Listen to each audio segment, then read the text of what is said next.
Have you ever had a friendship breakup? Have you ever dragged you? No. I think they need to drag you. What's an unpopular opinion you have? Name one thing you like most about each other.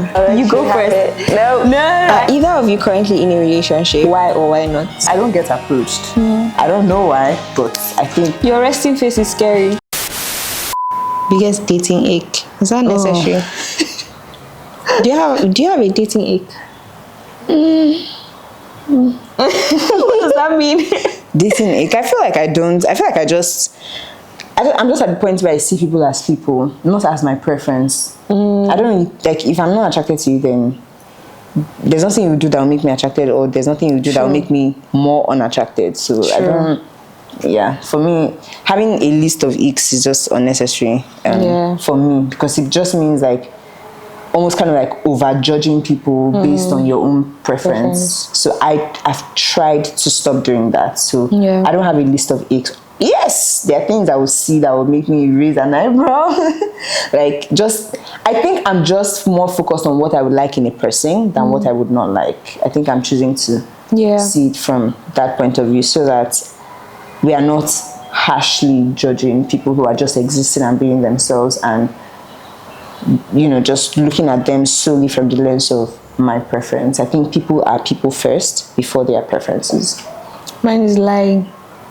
Oh, dating ick. Okay, no, ick is not. No, now deal breaker is different from ick. No, it's not even like lying as per lying about something serious. It's like, how people try to put their best foot forward and try to present themselves in aggrandize, over exaggerate. Some people, like, I've talked to people that are like overdo it to a point where I'm just like, okay, now that I've noticed that this thing is not the way that you said it is, I feel very disgusted.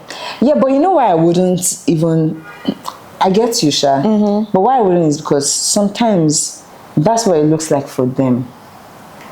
Like, no, like, okay, they're being, that it's not true. For example, there's a perception people have of me that I'm not a human being, I'm a spirit cox. So this person was just trying to overdo the whole spirituality thing. I'm just like, I don't want to marry a prophet. If I do, that's fine.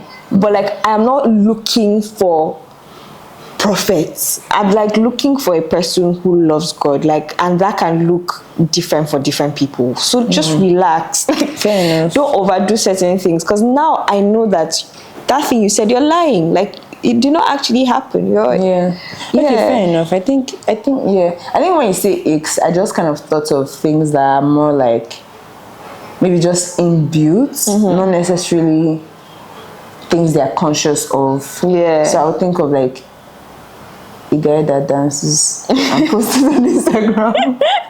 But like, dancing is fine. Like, there's nothing wrong with that. So that's so just Uji gives you the ick.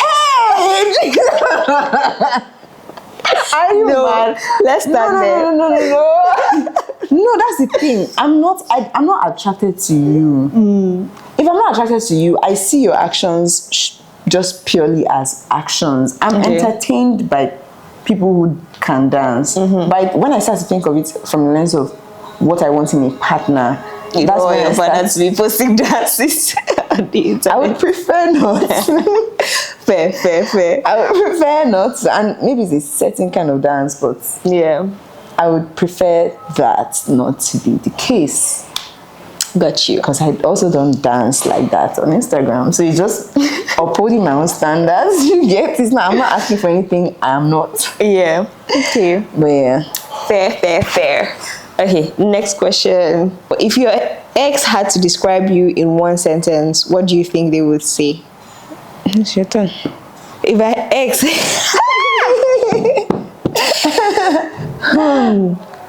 Let's do it. In one sentence, or let's do one word. One word. 2, 3, go. Then you expand on the sentence. Let's do one word at the same time. Okay, wait. Let me think of the word. I already have my back of my mind. Okay, 1, 2, 3, go. Problematic. Compliant.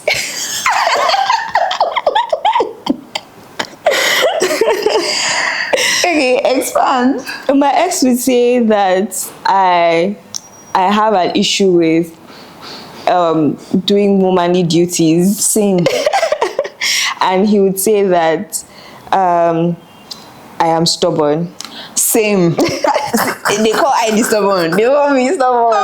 Then they are liars. Someone is lying somewhere, and it's not. But yeah, You like this. They call me stubborn. They are liars. should you want to dive more into it? No, you go. I don't think I want to, because he's not here to defend himself. Maybe he's right. I beg you, never forget know. that nonsense. Defending yourself. It's her channel. If you want to defend yourself, go and open your own YouTube channel and you yourself there.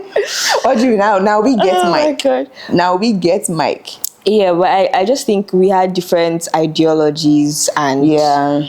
yeah, Pretty much the same.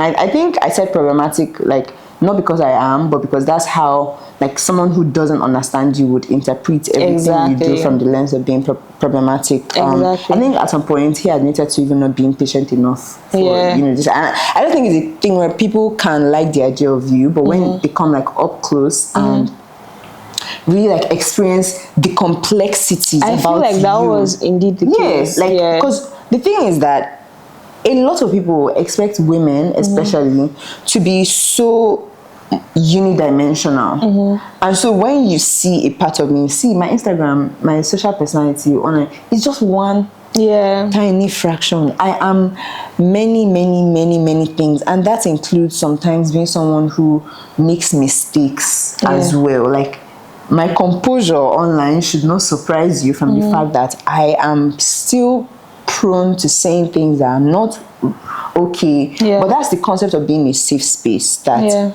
for example, you talked about not being controversial, like, online, but I'm sure in our interactions, like, you should feel safe enough having some, yeah, exactly. excuse me, but stupid opinions about things. And I'm not looking at you like, you ID on Yeah. Instagram. Like, no, it's like I'm seeing A human every being. part of you right Yeah. now. Like, I'm sometimes girly, I'm sometimes like this, like, I'm sometimes very feminine, as we like to call it. Other times I'm just a regular person. And I think when people see that, after especially following you for such a long time, Yeah. because there are people who have followed me on social media since I was like 16. Yeah.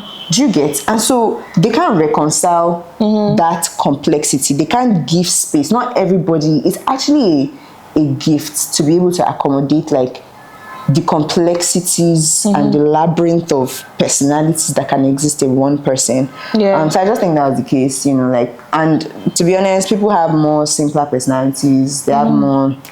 There's something that are genuinely just easygoing. They don't have strong opinions about things. Everything. I'm not like that, and I think that everyone who's like, everyone who wants that should go for that. But I'm the kind of person, like, I want to have stimulating conversations, like, with my friends. Like, let's argue, let's have different points of view about the same thing, but let's reach a point of understanding. So I think it's just that, like, I'm not problematic. I feel like a lot of the opinions that were thrown at me, like the opinions that of me that were thrown at me, were based on a perception that I did not live up to. Yeah. And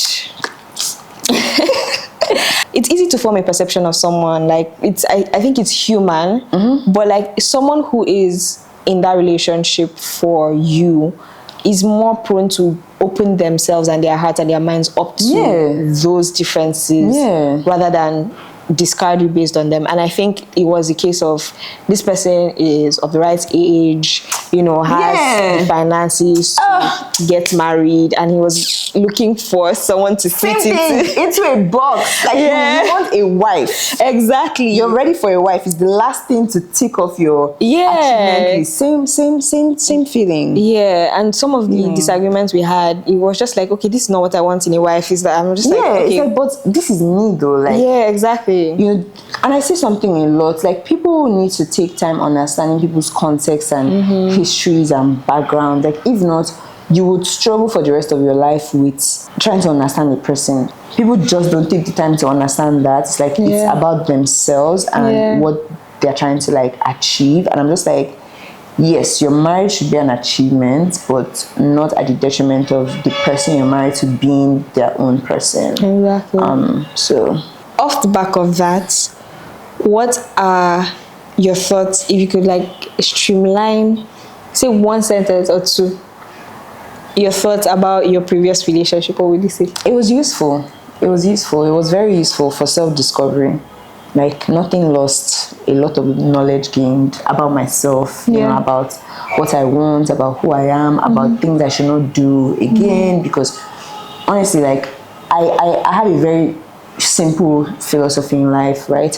If the offense between two parties is not a lawful offense, like murder, or blah blah blah, or if it's not betrayal, then both parties have a hand to play in things going south. And you should always take the time to reflect on your own part. No matter how hurt you are, no matter how justified you feel about some things, you should always be able to sit yourself down and say, like, this is what I could have done better. I would say, yeah, it was just useful for learning about myself, learning things I can do better, learning things that my boundaries as well, like learning things I shouldn't tolerate, just learning, just useful. I'm not mad at it. I would say it didn't need to happen. So useless. No, it was useful. But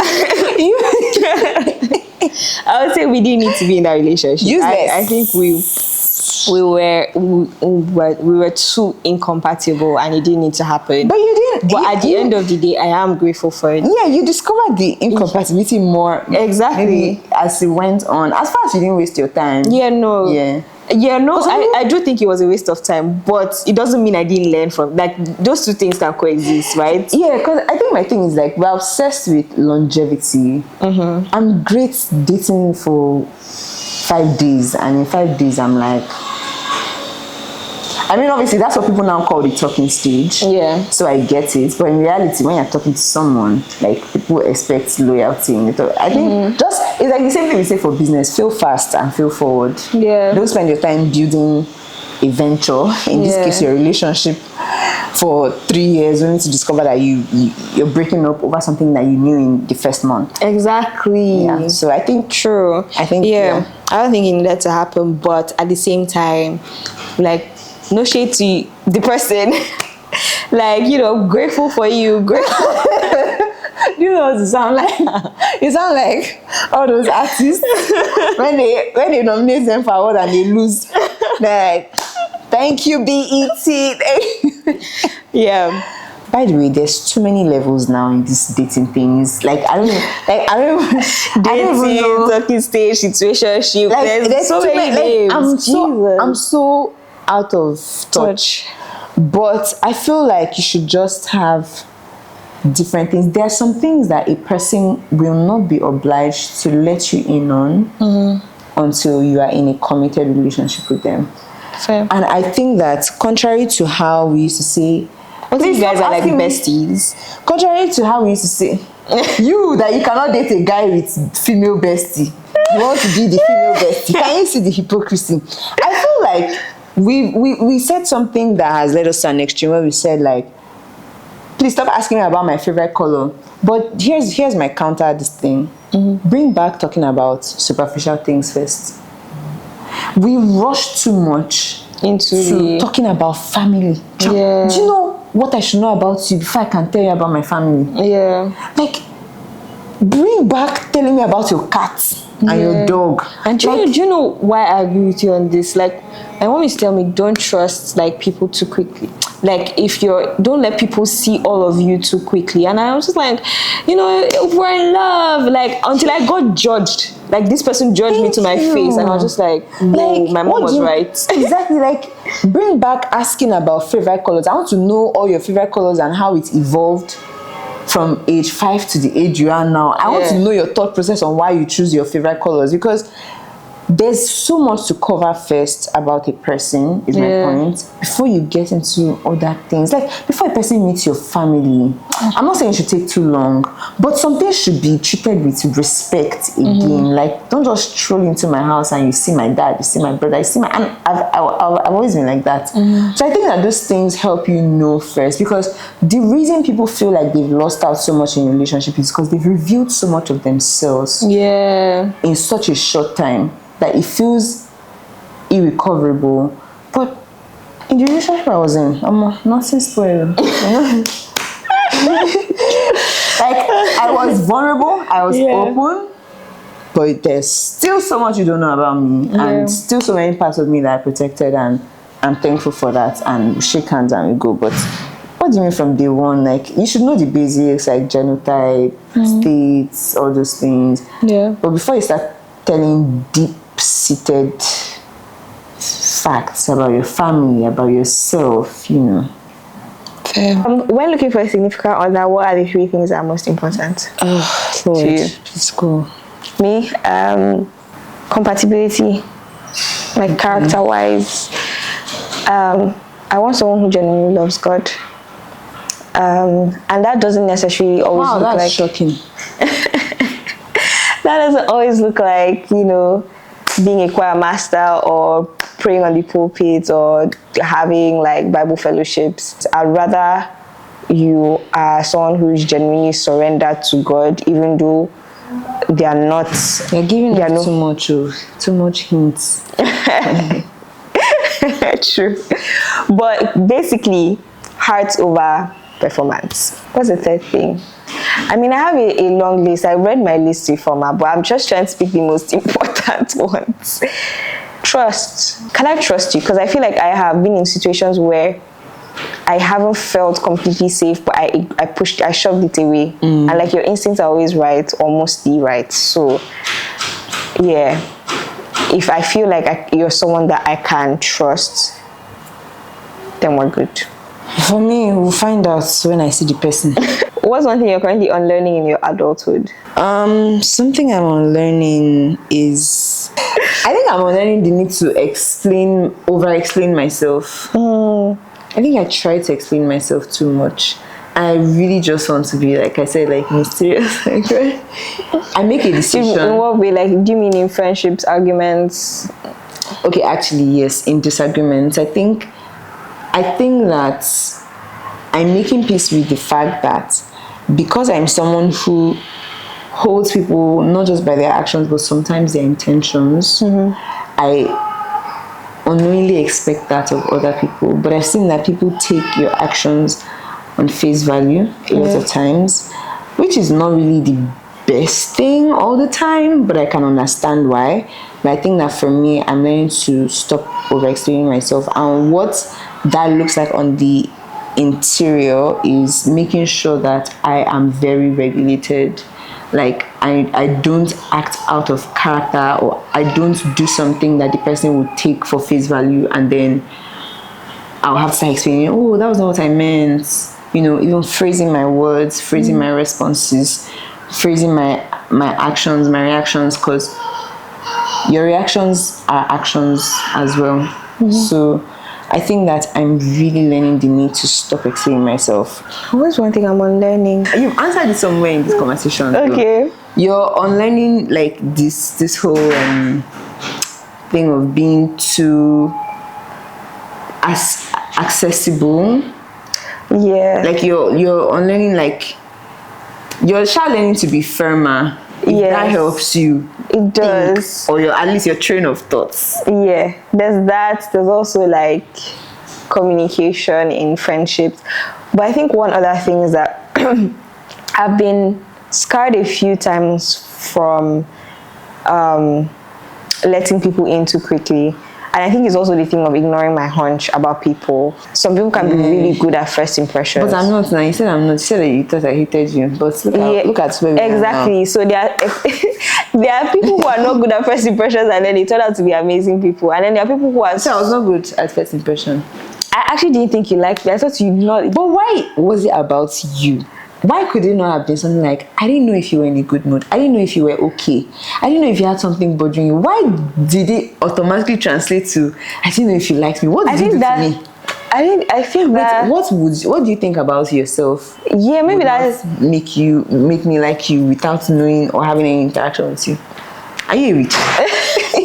There are some people that you're just like, no, I have no issues with this person, but I just don't vibe with them, and they should get out. No, wow. So I didn't think you disliked me for something specific. I just thought that you could care less about my existence in this world.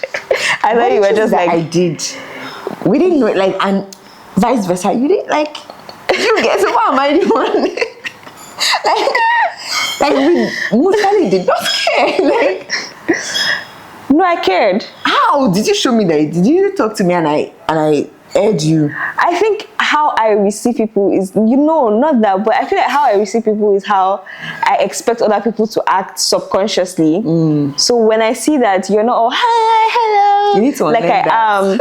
I'm just like, Unlearn that oh, right now. maybe like they're not really feeling my vibes. That's so interesting because Yeah. I get you, Sha. I get you. But yeah, on the other spectrum, there are people that are really good at, bringing people in. Yeah, I'm learning how to be that. Being the people that people need. I don't know. I don't want to stereotype moms of the group, but some of these people have mom of the group energy, or like Who is a mom of the group? like Because there's no mom there. I have friends that are moms that are like that. you're interrupting me. But I think maybe it's just personal trauma, but I'm just learning to allow myself to not just jump into opening my heart and mind and everything to people immediately, but also just trusting my instinct about certain things. Like if I pick up certain things, not just be too quick to dismiss and everything. It's all about balance, because sometimes like people are just like good. Like for example, the way I came into your life and I offered you help, like I'm just good, like get out. But I feel like I definitely don't want to allow my trauma, so to speak, to affect like my ability to be open and accept genuine friendship. But at the same time, I want there to be a balance. I don't want to be, what's the word, naive as I go through life. But you also don't want to be paranoid. I think there's another way to balance this is building strength to just be able to overlook and endure and forgive. Because to be honest, that's what Jesus did. Yes, he knew that Judas was going to betray him. And I think like that's so important because like you can never know. I'm not saying if you know someone is going to hurt you like off the bat, because Jesus's purpose was very specific, and that and also is Jesus. It was a very specific thing that needed to happen, I guess. But in this case, it's just kind of like you don't want to be paranoid, just because you don't want to be naive. Like being paranoid is a horrible way to live. Like where you just think that everyone is out for blood and out get to get you. Everyone is jealous of you. I hate that thing. Oh my gosh, I hate it. Everyone is. Somebody asked, how did you get better at writing? How did I get better at writing? I think it was just doing it. I sometimes tend to be insecure about what I write, especially when I look at what other people do. Like, so there's just that. Like when I did 100 days of writing and I sent out this thing, I just shot it immediately. I never looked at the feedback or the number of people that read. In fact, there was a point where so many people were unsubscribing from my newsletter. I would send, and then by the next day, 5 people have gone. I'm like, wow, so this my wisdom is not wisdom into you people. But imagine I had stopped because of that. And there were days when, like, what I just did was I just removed it. I just stopped looking at the inside, stopped looking at the data, everything. So I think that for me, I'm getting better at writing by writing.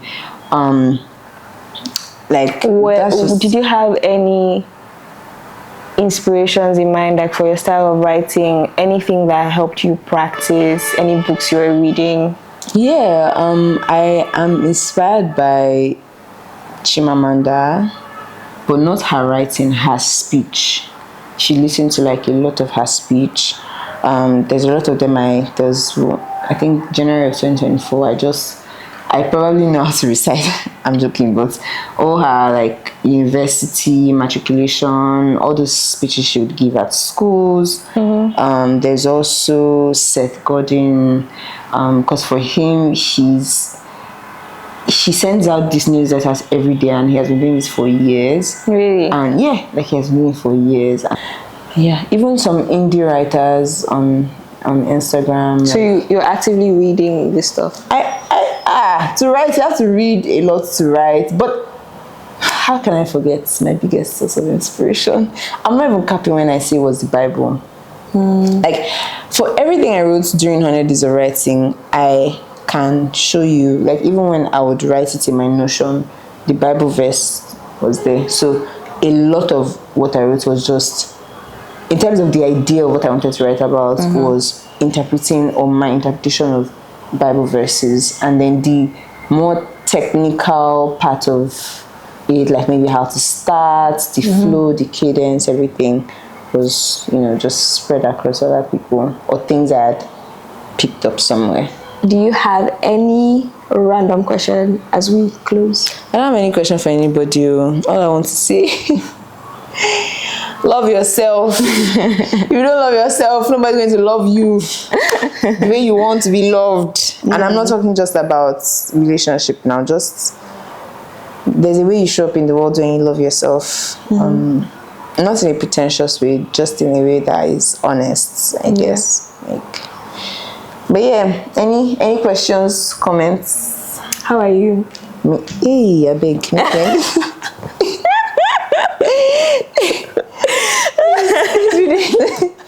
This video is over. Cut. I'm done. Our birthdays are 2 days apart. Yeah, November 24th and 26th. So, you guys, throw a surprise party for us. That's our wish. We'll act very, very surprised. See, it should not even be surprised. Just, it should be the party we want, but we'll come and we'll act surprised. Exactly. Don't you want to be dead party for me? I won't. Then ask me what I want, then plan it, then I will be surprised. So that's what I want. We've come to the end of this conversation. Like, subscribe. Yeah. If you're watching it and you're not subscribed, I don't even know what you're doing. Like, See, why? Why are you wicked? I need you to explain to me. Send me a video, an email as to why put your name there is a very wicked person. Because why are you not subscribed to me? You should be subscribed. Exactly. So share this video and let us know if you want part 2. Yeah.